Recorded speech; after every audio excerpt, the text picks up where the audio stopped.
안녕하세요. 얼마 전 하나뿐인 아들과 착하고 어진 며느리 아래 예쁜 공주님이 태어났습니다. 벌써 제가 손녀를 보다니 세월이 생각보다 참 빠르다는 생각에 헛헛한 마음도 들고 그동안 제가 어떻게 살았는지를 돌아보게 되어요. 저는 조금은 어린 나이에 결혼을 했습니다.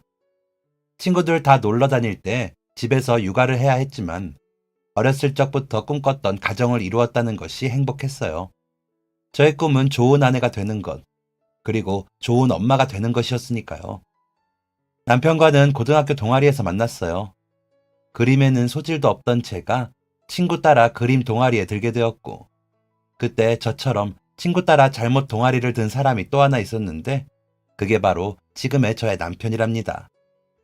한참 공부를 해야 할 시기에 서로 눈이 맞아버린 저희는 동아리를 핑계 삼아 소심한 연애를 시작했습니다. 제 딴에는 그래도 꼭 20살이 되고 첫 연애를 시작하겠다는 혼자만의 요란한 규칙 같은 게 있어서 남편은 제게 사귀자고 하는 족족 퇴짜를 맞았었어요. 그래서 사귀는 사이는 아니었지만 시간 나면 함께 떡볶이도 먹으러 가고 라면도 먹으러 다니며 소소한 추억들을 쌓아갔답니다. 그러다 보니 훌쩍 고등학교 3학년이 되어버리고 말았어요. 남편과 저는 학업에 집중하면서 저절로 멀어지게 되었고 저는 문득 그런 생각을 하게 되었습니다. 어서 하루빨리 결혼을 해야겠다고요. 그렇게 20살이 되고 드디어 남편의 고백을 받아주게 되었을 때 저는 남편에게 말했어요. 난 오래전부터 사랑하는 사람을 만나게 되면 빨리 가정을 꾸리고 싶은 꿈이 있었다. 라고 말입니다. 그 후로 남편은 하루에도 12번도 더 결혼에 대한 상상의 나래를 펼치며 저희의 미래에 대한 이야기들을 늘어놓았어요. 철없던 시절, 그저 함께 맛있는 걸 먹는 것만으로도 좋았던 사람이었는데 벌써 함께 할 미래에 대해 상상하고 또 그걸로 대화가 된다는 것이 정말 좋았습니다. 자식, 제법 나랑 통하는데? 하는 생각도 들었었고요. 좀 우습게 들릴지는 몰라도 그 당시 가장 많이 했던 생각은 내가 사람 하나 참 잘 봤다 하는 생각이었답니다. 그리고 1년 후 21살이 되었을 때 저는 어머니 앞에서 충격 선언을 하고야 맙니다. 엄마, 아빠, 내가 아무래도 하루빨리 결혼을 해서 꿈을 이루기부터 하고 봐야 할 것 같아. 나 승민이랑 결혼하게 해주세요. 부모님께서는 당연히 경악을 하셨습니다.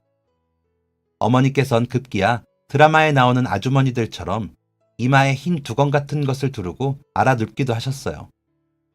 저는 그걸 보고도 단단히 홀린 사람처럼 고집에 고집을 또 부렸습니다.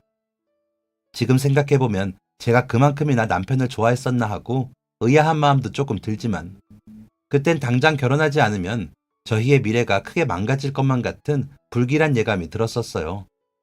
너무 좋아하니까 막연하게 결혼을 해야 이별하지 않을 수 있겠다는 생각을 했던 것 같습니다. 남편도 같은 생각이었고요. 하지만 결혼은 현실이었고 고집만으로 해결되는 것이 아니었어요. 아버지께서는 알아놓은 어머니를 대신해 제게 따끔하게 말씀하셨습니다. 너희 둘이 결혼식도 길거리에서 잠자고 밥 먹는 것도 길거리에서 할 수 있으면 그러면 하거라. 그런데 그게 싫으면 일단 돈부터 벌고 다시 생각해봐라. 평소 제가 뭔가를 잘못하거나 해서 혼이 날 일이 있어도 아버지께서는 결코 제게 뭐라고 하시는 법이 없었는데 21살이 되고 나서야 그 일로 인해 아버지의 환한 얼굴을 보게 되었습니다. 그래서 그대로 포기하고 부모님 말씀을 들었냐고요? 아니요. 양가 부모님들의 반대에도 굴할 수 없었던 저희는 함께 다시 머리를 맞대고 이 난관을 어떻게 헤쳐나갈지 고민에 고민을 또 했답니다. 그러다 문득 수능이 끝나고 아르바이트를 하면서 모은 돈과 1학년 때 학교 선배들한테 불려다니며 술 마시는 게 싫어 일부러 아르바이트를 하며 모아둔 돈을 떠올렸습니다. 둘이서 1년만 더 아르바이트를 하고 밖에서 쓰는 돈을 줄이면 결혼식은 할 수 있지 않을까 하는 것이 한참 고민한 저희 두 사람의 결론이었어요.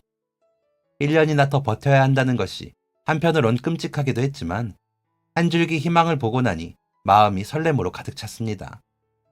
그래서 2학년 때는 데이트 한 번을 하지 않고 하루도 빠짐없이 아르바이트를 나갔어요. 그리고 여기까지 말씀드리면 모두가 설마 하며 생각하실 결혼을 마침내 하게 되었습니다. 다시 부모님을 설득하기 위해 이야기를 꺼냈을 때 여전히 반대를 하시긴 했었어요. 결혼식만 올리고 나면 그게 결혼인 줄 아느냐며, 집은 어떻게 하고 학교는 어떻게 할 거냐며 화를 내시던 아버지. 다 맞는 말씀이셨어요. 제가 생각해도 그때의 저는 정말 골치 아픈 딸내미였습니다. 학생이, 아직 번듯한 벌이도 없는 학생이 결혼을 해서 가정을 꾸린다는 것은 미친 짓이었어요. 그런데 그때는 그 미친 짓을 어머니를 울려가면서까지 고집했었는지 허락을 해줄 때까지는 한마디도 하지 않겠다며 몇 달이나 부모님과 대화를 하지 않고 지냈습니다. 그리고 결국은 부모님께서 허락을 해주신 것이죠. 그날 아르바이트를 마치고 남편이 저를 집까지 바래다 주었는데 그 모습을 아버지가 발견하신 겁니다. 네가 승민이냐?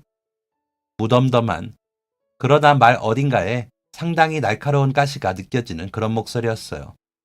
깜짝 놀라 뒤를 돌아보고 승민이가 몸을 굽히며 큰 소리로 인사를 했습니다.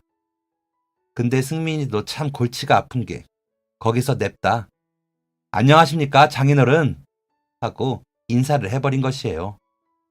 아버지께서는 그런 승민이를 어이가 없다는 듯 무표정으로 쳐다보시다가 들어와서 차 한잔하고 가라 하고 예상치 못한 말씀을 하셨습니다.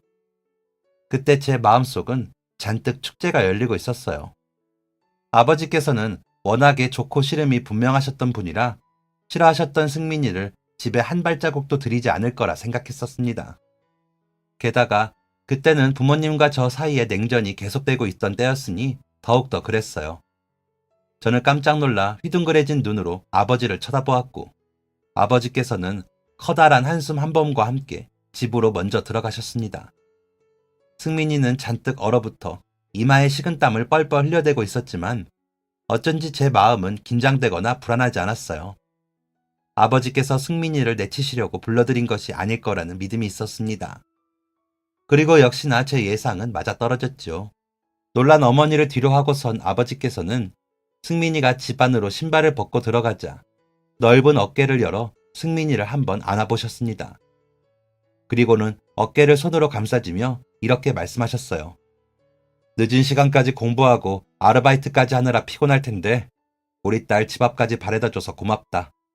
친한 친구 집 왔다고 생각하고 편하게 앉아서 먹고 가라. 저는 아버지의 그 말씀에 감동했지만 승민이는 그 말을 듣고 속으로 크게 좌절했었다고 했습니다. 친한 친구 집 왔다고 생각하라는 그 말 때문이었다고 해요. 저는 아버지가 하신 말씀 중 첫 번째 문장에만 신경을 곤두세웠고 승민이는 마지막 말씀에만 신경을 곤두세운 채 그렇게 어색한 시간이 이어졌습니다. 어머니께서는 처음 아버지께서 승민이를 발견하시고 네가 승민이냐? 하셨던 것처럼 네가 승민이니? 하고 물으시며 찬장에서 커다란 바구니 하나를 꺼내 오셨습니다. 바구니 속에는 온통 제가 좋아하는 과자와 빵으로 가득 차 있었어요. 너 먹고 싶은 걸로 편하게 먹어. 너도 이런 거 좋아하니? 여기 들어있는 것들은 우리 소정이가 무지 좋아하는 것들인데 저 먹으라고 사놨는데 몇 개월째 손도 안 대서 말이야. 너 다 먹고 집에 갈 때 또 챙겨가. 우리 딸한테 잘해줘서 늘 고맙게 생각해. 어머니께서 그 말씀을 하시는데 승민이와 눈이 마주쳤습니다. 그러고 보니 허락해줄 때까지 입을 닫아버리느라 좋아하는 주방 앞에는 얼씬도 하지 않긴 했었더라고요. 승민이가 조용히 바구니 속 간식들을 만지다 하나를 골라 꺼냈고 그 바구니에 가득 담긴 간식들을 보니 괜스레 마음이 울컥했습니다.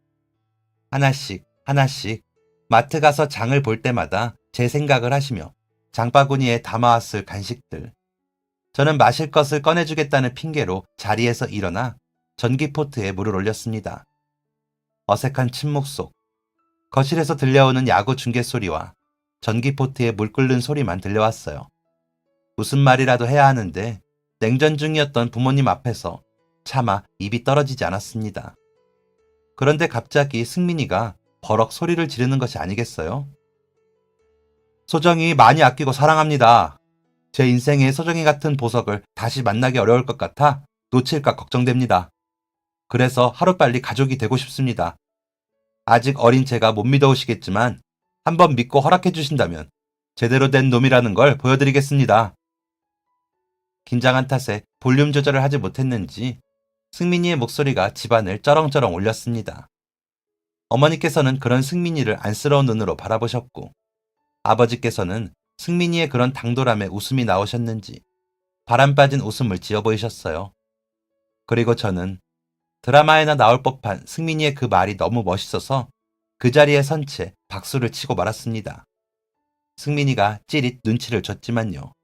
승민이는 끝내 자신이 던진 말에 대해 대답을 듣지 못했지만 그 당돌하고 우렁찬 연설은 제법 효과가 있었던 것 같았어요. 부모님께서 승민이를 만난 지 일주일째 되던 날 주말 저녁 학교 앞 레스토랑 주방 아르바이트를 가기 위해 집을 나서던 저를 어머니께서 불러 세우셨습니다. 승민이 내일 밥 한 끼 먹으러 오라고 해라. 그때 현관문을 나서던 저의 심장은 두근거리다 못해 금방이라도 곧 터져버릴 것 같았습니다. 너무 기뻐서 그날 저녁엔 일을 어떻게 했는지도 모르겠어요. 승민이도 제 전화를 받고 너무 기쁘고 떨려서 어떻게 일을 했는지 모르겠다고 하더군요. 제잘제잘 집으로 돌아와서도 저희는 핸드폰을 놓지 못하고 한참이나 다음날 있을 식사 자리에 대해 이야기를 떠들었습니다. 이미 마음속으로는 저는 벌써 웨딩드레스를 입은 저의 모습까지 상상하고 있었죠. 결국 밤샌 상상으로 저희들은 한숨도 자지 못한 채 부모님과 함께 식사를 하게 되었고, 두 눈 아래 시커먼 다크서클이 내려온 저희 두 사람을 보며 어머니께서는 웃으며 말씀하셨습니다. 뭐가 그렇게 떨린다고 한숨도 못 잔 얼굴이야 둘 다. 그랬더니 아버지께서 말씀하셨어요. 겨우 하룻밤잠 설친 거 가지고 뭘. 우리는 너희 때문에 몇 개월이나 뜬 눈으로 지샜다. 이건 우리뿐만 아니라 승민이 너희 부모님께서도 똑같으실 거야. 아직까지도 너희의 이 철없는 결심을 무시해야 할지 지지해야 할지 혼란스럽기는 하다만 어쨌든 우리는 결정을 내렸으니 잘 듣거라. 허락하마. 너희들 결혼하고 싶다고 데이트 한 번을 하지 않고 악착같이 시간 쪼개 공부하고 아르바이트 하는 걸 보며 우리도 너희 편이 되어주기로 했다. 단 조건이 있다. 결혼식을 올려도 당분간은 지낼 집이 없으니 각자 집에서 지내도록 해라. 그리고 10년 뒤에도 20년 뒤에도 항상 지금의 그 절실한 마음을 잊지 않고 서로한테 좋은 가족이 되어야 한다. 우리 말 이해했지? 허락한다고 아버지께서 말씀하시는 순간부터 제 눈에서는 저의 의지와 상관없이 눈물이 줄줄 흘러내렸습니다. 당황한 승민이가 제게 얼른 휴지를 쥐어주었고 저는 눈물 콧물을 질질 흘리며 맞은편에 앉은 어머니 아버지를 와락 끌어안고 고맙고 또 고맙다며 울부짖었어요. 그땐 감정이 주체가 안 돼 그렇게 행동했는데 지금 생각해보니 어머니 아버지께서는 조금 서운하셨을지도 모르겠습니다. 그때는 몰랐는데 나이를 먹고 보니 그런 것들이 마음에 걸리네요. 아무튼 이제 남은 관문은 단 하나. 승민이네 부모님께 허락을 받는 것이었습니다. 잔뜩 긴장한 저와는 달리 걱정할 것 없다며 저를 다독이기에 정말 얄미웠는데 막상 도착하고 부모님을 뵙고 나니 정말 제가 걱정했던 것이 싹 잊혀지더군요. 고생했다는 말부터 시작해 앞으로 쭉 예뻐하고 아껴줄 테니 행복하게 살으라는 시어머니의 말씀에 제 마음의 바다에 또 일렁일렁 감동의 물결이 쳤습니다. 돌아가는 길, 승민이가 저희 부모님의 결정을 예측하지 못하고 깜짝 놀랐던 것처럼 시어머니, 시아버지의 결정이 예측과 달라 깜짝 놀란 저를 승민이가 토닥거렸습니다. 긴 하루였음에도 불구하고 저희 두 사람은 선뜻 각자의 집으로 돌아가지 못하고 한참이나 골목길을 서성거렸어요. 그리고 그해 승민이에게 군대 영장이 날아왔습니다. 예상치 못한 변수였어요. 부모님들은 또 말을 바꿔 군대에 다녀오면 식을 올리자고 말씀하셨지만 저희는 마지막 고집이라 생각하고 굳이 애를 써서 이때 전에 급하게 결혼식을 올렸습니다. 곧장 남편이 군대에 가버렸으니 저의 일상은 예전과 별다를 것 없이 평범하고 또 평범했어요. 학교를 다녔고 공부를 했고 아르바이트에 나갔습니다. 그런데 4학년, 승민이도 전역을 하고 저는 다니던 아르바이트를 그만두고 취업 준비를 하고 있던 그때 계획한 적이 없는 아이가 들어서고 말았습니다. 어머니께서는 못 참겠다는 듯 노발대발 하셨어요. 언젠가 손주 생각이 없었던 건 아니지만 이렇게 빨리 손주를 보고 싶었던 건 아니라고 말입니다. 그 말을 하시는 어머니의 두 눈이 촉촉했어요. 천천히 해도 되는 걸 왜 빨리 해서 힘든 길을 가려 하냐며 눈시울을 붉히던 시어머니도 계셨습니다. 임신과 육아가 얼마나 힘든지 제일 잘 알고 있는 두 분이셨으니 아마 제 걱정이 많이 되셨을 것이죠. 하지만 겁이 나고 답답한 마음보다 지켜주고 싶은 마음이 너무 컸습니다. 결국 저는 졸업을 앞두고 학교를 휴학했고 대신 당분간만 일할 새 일자리를 구해보려 했어요. 하지만 당장 다가온 현실 앞에 아무 곳이라도 취직해 돈을 벌고 싶었으나 이미 임산부가 된 저를 받아주는 회사는 없었습니다. 그런데 면접에 떨어지고 터덜터덜 길을 걸어가던 도중 횡단보도 앞에 한 식당을 보게 되었어요. 낡은 간판과 외관, 그리고 칠판으로 된 메뉴판이 제 눈에 들어오더군요. 뭘 파는 곳일까? 맛있는 냄새에 자동적으로 침이 꼴깍 넘어갔습니다. 그런데 가게 앞에 내어놓은 입간판의 글씨가 다 지워져 형체를 알아볼 수 없는 모양을 하고 있는데 무척이나 신경이 쓰이더군요. 결국 칠판으로 된 입간판에 놓여진 분필 조각을 손에 쥐고 그렇게 저는 홀린 듯이 가게 안으로 들어가게 되었습니다. 출입구에 달아두었던 종이 짤랑하고 소리를 내었음에도 불구하고 가게 내부에서는 아무도 모습을 보이지 않았어요. 제가 들어오는 소리를 듣지 못한 것 같았습니다. 저는 큰 소리로 계세요? 하고 몇 번이나 외쳤어요. 하지만 여전히 아무도 나오지 않았고 저는 하는 수 없이 입간판을 가지고 들어와 식당 내부에 걸린 손으로 대충 휘갈겨 쓴 낡은 메뉴판을 보며 입간판의 내용을 새로 써내려갔습니다. 글씨만 쓰니까 허전해서 그 옆으로는 고등학교 미술 동아리에서 배웠던 허접한 그림들을 몇 개 그려넣기도 해보았어요. 그 식당은 화덕에서 구워낸 피자를 파는 집이었는데 생각해보면 그때 제가 그렸던 꽃 모양들은 전혀 피자와 관련이 없기는 하네요. 그런데 그때 제 그림을 아주 마음에 들어하며 주인 아주머니께서 모습을 드러내셨습니다. 주방 쪽 어딘가에서 나오실 줄 알았는데 제가 들어왔던 출입문을 통해 들어오시더라고요. 양손에는 형형색색의 사인펜과 커다란 종이, 그리고 손 코팅지가 들려 있었습니다. 그 아주머니께서는 안경을 고쳐 쓰시며 제가 그린 입간판의 그림을 칭찬하기 시작했어요. 어머 학생, 손재주가 너무 좋다. 그림을 어떻게 이렇게 잘 그려? 화가해도 되겠어. 미대 다녀? 몸둘 바를 모르겠는 과분한 칭찬에 비실비실 웃음이 새어나왔습니다.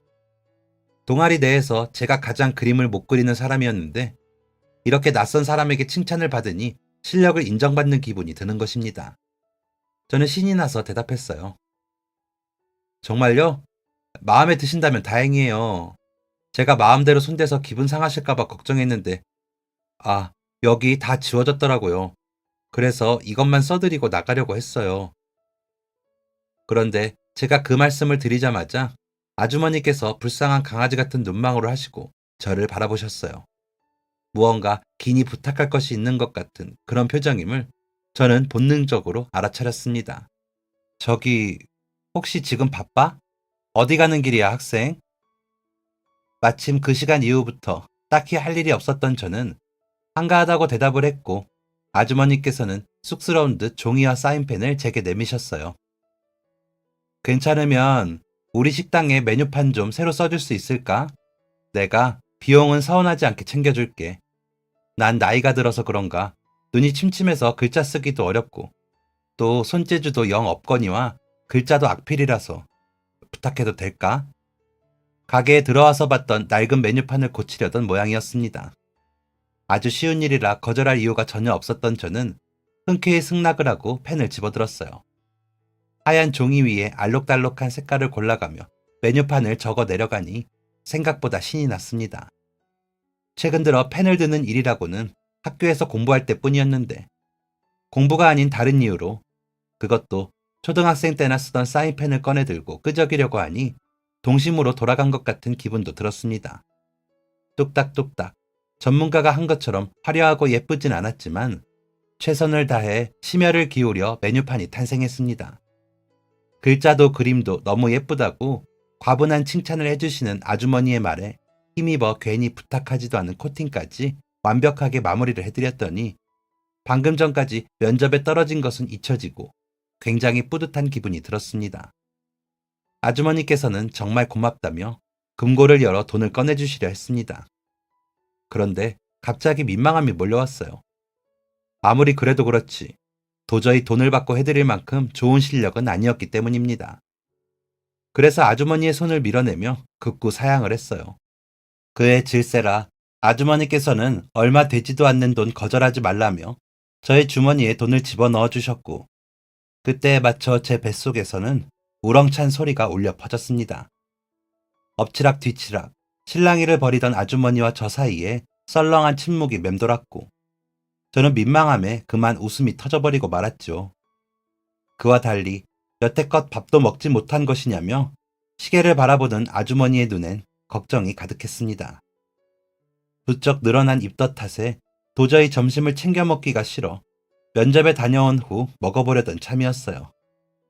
그런데 들어오기 전부터 바깥에 퍼져나오던 맛있는 피자 냄새에 입덧이 사라지기라도 한 건지 배가 미친 듯이 고파왔던 것입니다. 그래서 문득 좋은 생각이 들었어요.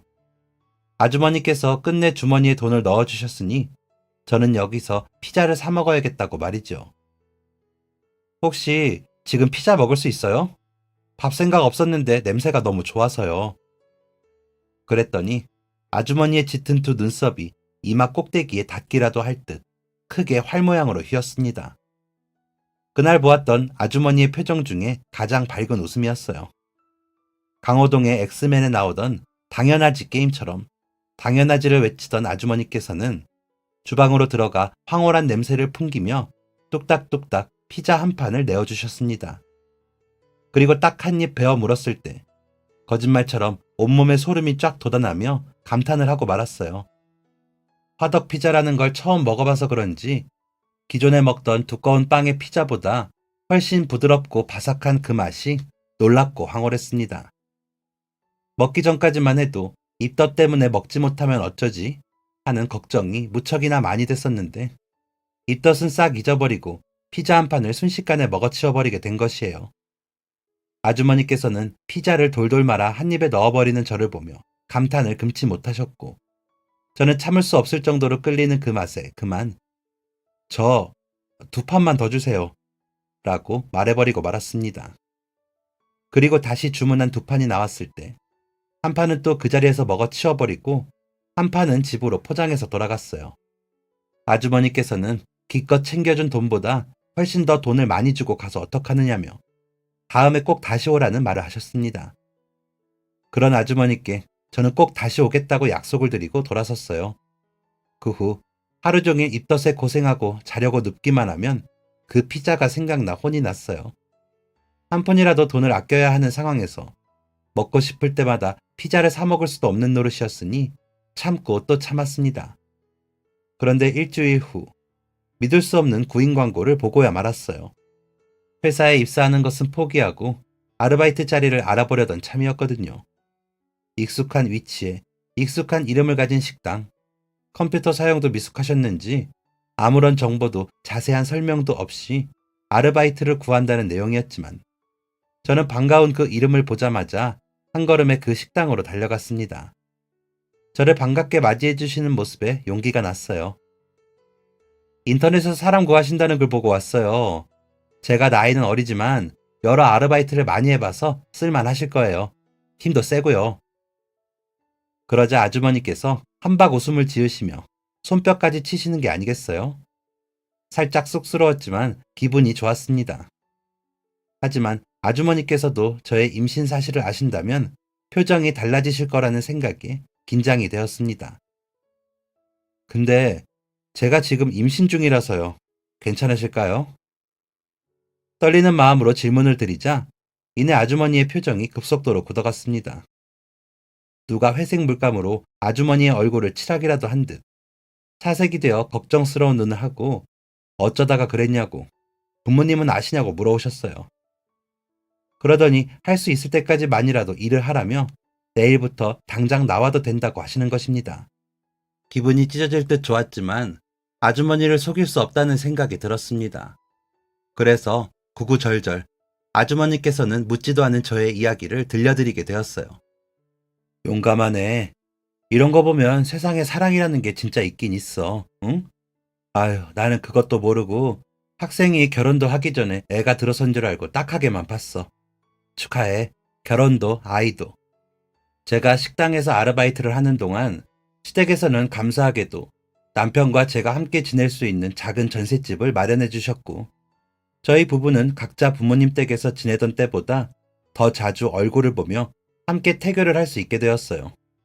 시어머니께서 우리도 다 작은 집에서 시작했지만 너희들 다 키우고 행복하게 살고 있다 라며 해주시던 말씀은 저희 부부의 삶의 원동력이 되기도 했습니다.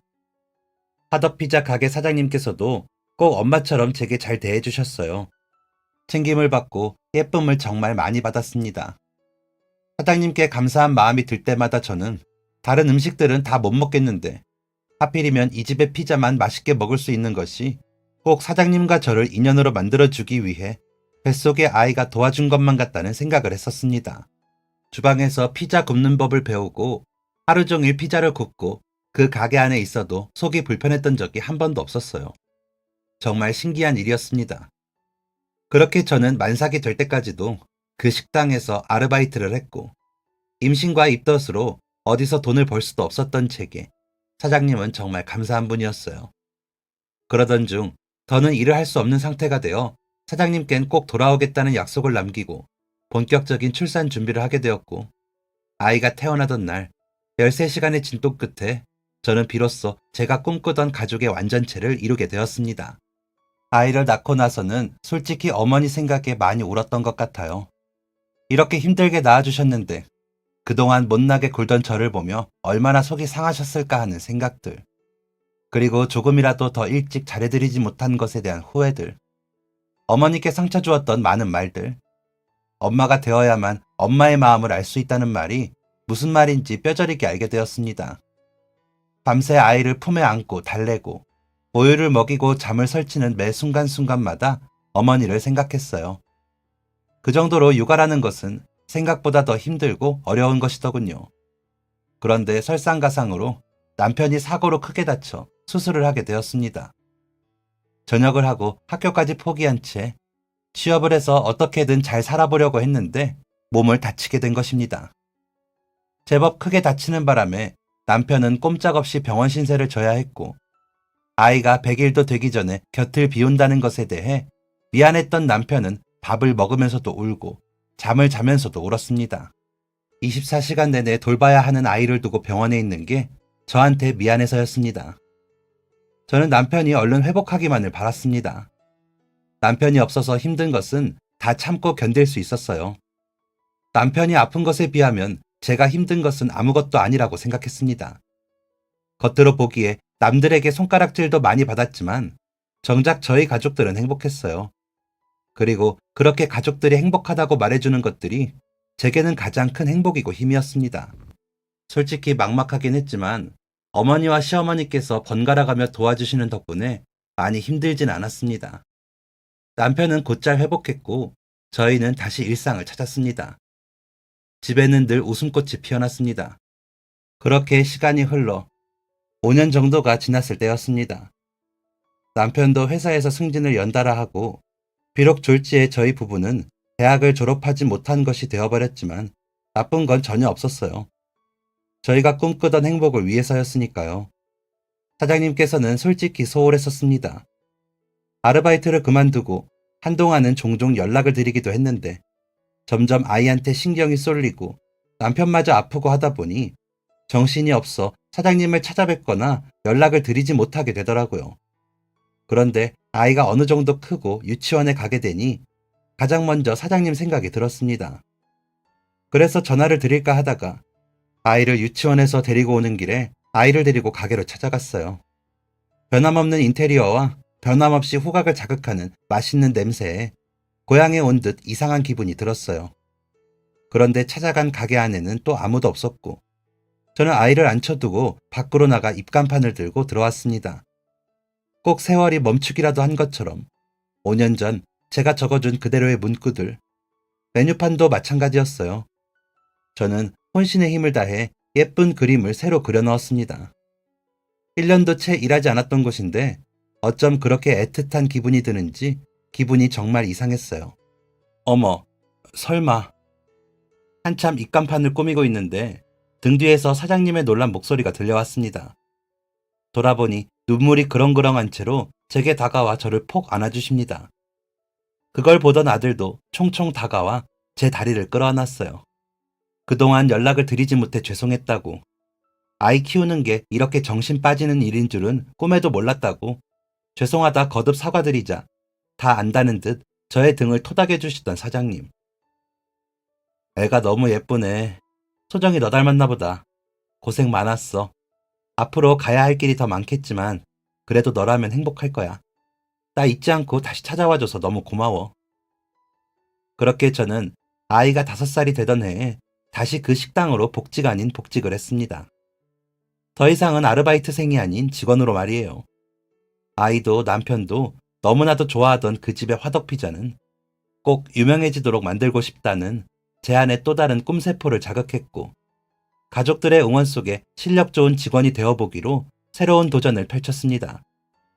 게다가 임신한 몸으로 일할 곳이 마땅치 않아 어려웠던 저에게 일자리도 모자라 따뜻한 정을 나누어 주신 사장님을 위해 저는 못할 것이 없었어요. 5년 사이 몸이 성한 곳이 없다며 조금은 늙어버린 사장님께서 조금이라도 편하게 가게를 살필 수 있도록 노력했습니다. 그리고 그때쯤엔 사장님께서 질병 때문에 병원을 자주 다니시느라 제가 쉬는 날에도 사장님 사정에 따라 대신 가게를 나오기도 하던 때였어요. 제게 식당 열쇠를 맡기실 정도로 저를 신뢰해 주시니 그에 버금가는 믿음직한 직원이 되고 싶었고, 그 일이 있었던 그날도 식당이 쉬는 날이었는데 사장님의 부탁으로 식당에 가고 있었습니다. 제법 밤늦은 시간이었고 다음날 저 없이 혼자 근무하실 사장님을 위해 이것저것 미리 준비해두려 하던 참이었어요. 아들 선우를 재워두고 나왔을 때니 밤 9시가 훌쩍 넘은 시간. 그런데 식당에 도착하기까지 몇 걸음 남겨두지 않은 그 순간 가게 바로 앞에서 사람 하나가 풀썩하고 쓰러지는 것이 아니겠습니까? 깜짝 놀란 저는 후다닥 달려가 그 사람을 살폈습니다. 배가 남산만큼이나 불러온 산모였어요. 땀을 뻘뻘 흘리며 힘들어하는 산모를 살펴보니 설상가상으로 이미 양수가 터진 상황이었고, 저는 도와달라고 주변에 소리를 지르며 급하게 식당 문을 열었습니다.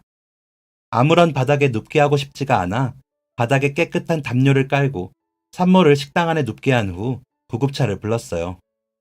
구급차를 기다리는 1분 1초가 너무나도 길게 느껴졌습니다. 그런데 제발 빨리 와주길 애타게 기다려 보아도 구급차가 도저히 올 생각을 하지 않는 것입니다. 밖으로 나가 주변을 살펴보아도 구급차가 보이질 않았고 그 흔한 택시조차 한 대가 보이지를 않더군요. 그러던 그때 식당 안에서 숨 넘어가는 듯한 소리가 들려왔습니다. 허겁지겁 달려 들어가니 진통이 심해졌는지 금방이라도 기절할 것 같은 표정을 짓고 있었고, 그대로 뒀다간 정말 큰일이 될 것 같아 5년 전 출산의 기억을 떠올려 산모를 돕기 시작했어요. 박자에 맞춰 호흡하고 힘주는 법 등등. 산모를 도우면서도 자꾸자꾸 겁이 나고 무서웠습니다.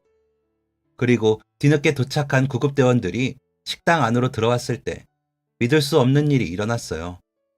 산모의 아이가 세상 밖으로 나온 것입니다.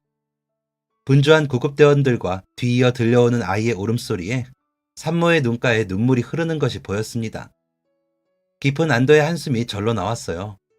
정말 뭉클했고 온몸이 땀으로 젖어 있었습니다. 이후 구급차를 타고 산모가 아이와 함께 병원으로 이동했고, 놀란 마음을 쓸어내리며 산모와 아이가 건강하길 속으로 기도했어요. 몇 분 동안은 손이 떨려 아무것도 하지 못한 채 멍하니 식당에 앉아있기도 했었습니다. 그리고 다음날 저는 생전하지 않던 몸살이 걸리고 말았어요. 너무 긴장했던 탓인지도 모르겠어요. 다행히도 그날은 제가 쉬는 날이었는데 사장님께서 그냥 며칠 푹 쉬라는 말에 3일 정도를 정말 제대로 푹 쉬게 되었답니다. 그리고 제법 가벼워진 몸으로 다시 출근을 했을 때 사장님께서 기쁜 소식을 전해주셨어요. 며칠 전 산모의 남편 되는 사람이 정말 고마웠다며 식당에 찾아왔었다고요. 그리고 아이와 산모 모두 아주 건강하다는, 정말 기다리던 소식에 안심이 되었습니다. 정말 다행이었어요. 그런데 그날 이후부터 식당에 조금씩 변화가 생기기 시작했습니다. 저희 남편 말로는 그날 산모를 도왔던 일이 사람들 사이에 퍼지기 시작해서 그런 것 같다던데 며칠 사이 지역 신문사에서 인터뷰를 하고 싶다고 식당을 찾아오기도 했었습니다. 얼떨결에 어설프게 산모를 도왔던 그 미담 때문인지 식당은 점점 잘 되기 시작했고 사장님은 5년간 변함없이 끊이지를 않는 손님 줄에 고개를 저으시며 분점을 내겠다고 제게 선포하셨어요. 분점을 내면 관리하기가 힘들다고 절대 일을 키우지 않겠다고 고집하시던 사장님의 최후의 결정이었습니다. 큰일 났어. 알고 보니 내가 사람을 고용한 게 아니라 천사를 고용했던 거야. 어쩜 좋니? 다 소정이 너의 그 착한 심성 덕분이다. 사장님께서는 이게 다 제 덕분이라고 저를 칭찬하시더니 그동안 사장님 밑에서 일하느라 고생 많았다고 정식으로 2호점의 관리를 제안하셨습니다. 가슴이 두근거렸어요. 예상치 못한 일로 예상치 못한 시기에 다가온 선물이었습니다. 다시 식당에 복직을 하면서 다짐했던 이 식당이 잘 되게 만드는 것이라는 저의 꿈이 이뤄지고 있는 순간이었어요. 저는 더 고민할 필요도 없이 기쁜 마음으로 그 제안을 수락하고 그렇게 2호점을 맡아 관리하기 시작했습니다. 사장님께 배운 레시피, 고객을 대하는 서비스, 특유의 아날로그적인 인테리어 등 어느 하나 사장님의 느낌을 빼놓지 않기 위해 노력하며 그녀의 맛을 널리 널리 알리려 노력했어요. 그리고 사람들 간의 소문 덕분인지 2호점도 좋은 결과를 거두게 되었습니다. 줄 서서 먹는 맛집의 위대함을 몸소 느끼며 10년이라는 세월이 흐르고 사장님께서는 그동안 사업이 확장되어 2호점 외에 여러 분점들까지 관리하시게 되었죠. 그야말로 대성공이었습니다. 그런데 그러던 어느 날 돌연 사장님께서 저를 불러다 앉혀 은퇴를 선언하셨습니다. 그럴 수는 없다고 극구 반대를 하는 제게 사장님은 말씀하셨어요. 이제 나는 너무 늙었어. 힘들어 죽겠어. 일만 하다 죽을 수는 없잖아. 내가 접더라도 나는 아쉬울 게 하나도 없어. 어쩌면 나 죽고 나서도 내 손맛 널리 알려줄 소정이 네가 있잖니. 사장님께서는 결국 은퇴를 하게 되고 사장님이 관리하시던 몇 개의 지점들 중 저와 동선이 가까운 지점들을 몽땅 제게 맡기셨습니다. 그렇게 저는 꿈꿔본 적 없는 최고의 워킹맘이 되어 바쁜 나날을 보냈어요. 그래도 일주일에 한 번씩은 꼭 쉬는 날을 정해 아이와 가족들과 시간을 보냈고 가족이 함께 살 집도 마련하고 양가 부모님들께 신세졌던 것들을 모두 갚을 수 있었습니다. 그렇게 또 10년이 지났어요. 저희 아들이 결혼을 하는 바람에 전 지점의 직원들을 불러다 크게 회식을 하게 됐습니다. 꽤 오랜만에 다 같이 모여 밥을 먹는 자리였어요. 그런데 얼마 전 입사를 한 20대 직원 하나가 건배사를 한답시고 일어나 늘어놓는 이야기에 깜짝 놀라고 말았습니다. 4호점에서 일하고 있는 막내입니다. 이렇게 함께 할 수 있어 정말 영광입니다. 저는 고등학생 때부터 꼭 이 식당의 요리사가 되고 싶었어요. 제가 이 식당에서 태어났거든요. 저희 식당에서 태어났다고 말하며 쑥스러운 듯 귓바퀴를 긁는 직원의 얼굴이 묘했습니다. 사실 그동안 함께 일하면서는 그런 느낌을 전혀 받지 못했었는데 그 말을 들으니 자꾸 25년 전의 그 일이 생각나는 것입니다. 왜냐하면 그 이후에는 저희 식당에서 아이가 태어난 적이 없었기 때문이죠. 저는 믿을 수 없어 떨리는 목소리로 그 직원에게 물었습니다. 그게 무슨 이야기냐고 말이에요. 그랬더니 직원이 25년 전 어머니께서 이 식당 직원의 도움을 받아 이곳에서 자기를 낳았다고 대답을 하는데 정말 믿기지가 않더군요. 어머니는 잘 계시니? 그랬더니 직원의 눈이 휘둥그레졌어요. 근래에 부쩍 눈물이 많아진 터라 자꾸만 눈물이 나오려 했습니다. 놀라기도 했고 반갑기도 했고 그런 생각을 했다는 게 기특하기도 해서 직원은 고개를 숙이고 어머니께서는 얼마 전 돌아가셨다고 대답했습니다. 잠깐 테이블 위로 침묵이 지나갔지만 이내 그 직원이 다시 고개를 들며 힘차게 대답했어요. 그때 그분이 사장님이시군요. 직원의 환하게 웃는 얼굴 위로 눈물이 주르륵 흘러내렸고 저도 결국 참지 못하고 눈물을 보이고 말았습니다. 직원은 제 앞으로 걸어오더니 연신 고개를 꾸벅이며 감사합니다 하고 말했어요. 이렇게 잘 자라 의젓한 어른이 되었다는 게 실감나지 않고 대견해서 그리고 일찍 세상을 떠난 직원의 엄마 이야기에 가슴이 아파서. 그럼에도 불구하고 이렇게 이어진 인연이 고맙고 감사해서 말로 표현할 수 없는 감정이 들었습니다. 뜨거운 재회 이후 저는 모든 직원에게 공평하고 싶지만 이상하게 그 직원에게 더 애정이 갑니다. 저의 영원한 스승인 사장님께서도 그 이야기를 듣고 가게로 걸음하셔서 직원을 끌어안으며 말씀하셨어요. 네가 여기서 태어나준 덕분에 우리에게 복이 왔다고. 다시 와줘서 더 고맙다고. 그 아이는 든든한 직원이 되어 지금도 성실하게 일하고 있습니다. 얼마 전엔 그 녀석의 유일한 가족인 아버지가 몸이 좋지 않아 병원에 입원하셨다는 소식을 듣고 병원으로 찾아가 치료비를 보태어 드렸어요. 저를 보시고는 그때 정말 감사했다고 또다시 인사를 하시는 그분께 힘들게 태어난 그때 그 아이를 위해서라도 꼭 쾌차하셔서 아들이 성공한 요리사가 되는 것까지 지켜보시라고 당부를 드렸습니다. 제가 할 수 있는 거라고는 그것밖에 없더라고요. 저희 식당에서 태어난 복덩이 같은 그 녀석에게 앞으로 슬픔에 잠기는 일 없이 늘 웃을 일만 있었으면 좋겠습니다. 얼른 녀석의 아버지께서 건강을 회복하시고 얼굴에 미소를 되찾고 멋지고 훌륭한 요리사로 성장할 수 있기를 진심으로 바랍니다. 예상치 못한 곳에서 예상치 못한 방법으로 굴러들어온 특별한 복덩이에게 행복이 함께할 수 있길 기도하며 글을 마칩니다. 감사합니다. 지금까지 사연 들어주셔서 감사합니다. 사연이 재밌으셨다면 구독과 좋아요를 눌러주세요. 감사합니다. 안녕히 계세요.